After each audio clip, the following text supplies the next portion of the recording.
A dense fog covered the Orlinda River in a milky veil. Savily, a seasoned fisherman from the town of Rakersk, was gently paddling along the shoreline reeds, expecting a peaceful dawn. He loved coming here alone to enjoy the sounds of nature and the quiet lapping of waves. But this time, the silence was disrupted by an inexplicable encounter. A massive crocodile's head appeared out of the water, a sight that hadn't been witnessed in this area for many years.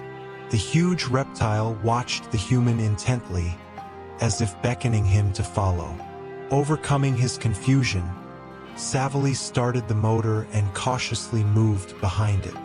The river narrowed more and more, merging into the remote swamps of Lazaria, where a seemingly endless labyrinth of submerged trees and thick reeds unfolded. A growing sense of unease tugged at the fisherman's heart. Locals spoke of people vanishing without a trace in these bogs. Yet something in the crocodile's behavior kept him from turning back. Finally, the predator led the boat to a small cove, nearly hidden by a wall of marsh vegetation. Here was an abandoned camp. An empty tent, scattered crates, and crumpled sheets of paper. Savily found a notebook titled, "Notes of Dr. Stankiewicz." In Rakersk, there had been rumors about a researcher looking for surviving crocodiles in these parts, until he and his team recently disappeared. The notes indicated someone was using reptiles for smuggling, implanting waterproof containers into their bodies. The last lines broke off abruptly, as though the author had been cut short. Just as the fisherman was about to inspect the surroundings further, he heard a faint groan. In the reeds lay a woman, exhausted and tied up, with torn ropes still on her wrists. She introduced herself as Veronica, Dr. Stankiewicz's assistant. Struggling to regain composure, she recounted that bandits were holding Stankiewicz somewhere deeper in Lazaria. They captured the scientist upon learning he had uncovered their criminal scheme. Crocodiles used as clandestine couriers had gotten out of control and stopped obeying. Veronica managed to escape when a familiar reptile led her to a safer spot. They had a choice: either urgently summon the police or attempt to rescue the doctor themselves. But Rakersk was hours away, and time could be of the essence. Unsteadily, Veronica climbed into the boat with Savily, while the crocodile still waited, as if showing them the way.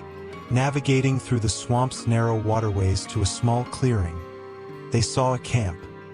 A fire, armed men, and Dr. Stankiewicz bound to a tree. One of the bandits shouted loudly, "We're leaving at dawn. We'll deal with this scientist." Savily and Veronica knew a direct confrontation was pointless. They were outnumbered and unarmed, but any delay would seal the doctor's fate.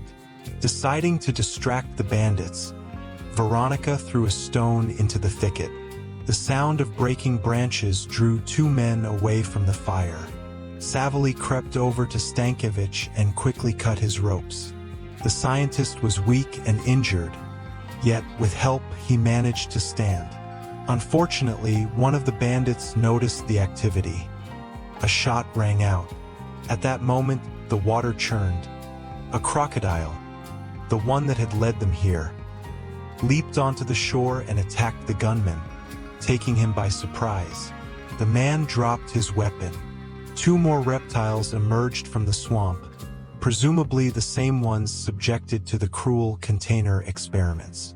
Having broken free from their forced roles, they unleashed their fury on their tormentors. Despite being armed, the bandits found themselves in chaos.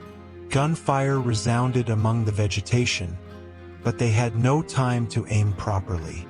Savily and Veronica helped the doctor back to the boat, avoiding direct conflict. The criminals, terrified by the attacking crocodiles, failed to stop the escaping trio. Within minutes, they cast off, carefully navigating the swampy channel away from the ill-fated camp. When the fog lifted and the familiar river outline appeared, Savily called the police. Dr. Stankiewicz, though feeble, corroborated all the accusations. He had kept notes, photographs, and documents in his bag revealing the poachers' activities. The bandits had sewn waterproof capsules of narcotics into the crocodiles' bellies, forcing them to traverse swamps and borders. Yet the animals' suffering turned out to be far worse than the criminals had anticipated. Driven to unimaginable pain, they rebelled. Soon, officers from Rakersk arrived in Lazaria. Many of the criminals were caught, though some disappeared into the marshes. Still, there was enough evidence to convict the leaders. Stankiewicz recovered in the hospital. Veronica also needed care, and Savily went back to his fishing, often recalling how a crocodile had guided him to people in need of help. Sometimes nature defends itself, he told those who asked, and then we see what it's capable of when pushed too far. From that point on, Lazaria became a protected territory. Specialists, along with the doctor, worked to save the surviving crocodiles, removing the containers and healing their wounds. People said that the guiding crocodile occasionally appeared next to Savily's boat, meeting him with a silent gaze. Each time, the fishermen felt grateful to this strange savior. Without it, Dr. Stankiewicz's fate, along with many others, would have remained a tragic secret in the heart of the swamp. Now the Lazaria bogs don't seem quite so deadly. Ever since this astonishing story about the cooperation of humans and a wild beast came to light, when the crocodiles, tormented by cruel experiments, showed that they could act unexpectedly as allies, people realized that real danger lies not in nature itself, but in those who pervert it for their own ends. And dawn, rising over the Orlinda River, now shines a bit warmer, marking a newfound harmony between humankind and the ancient guardians of the marshes.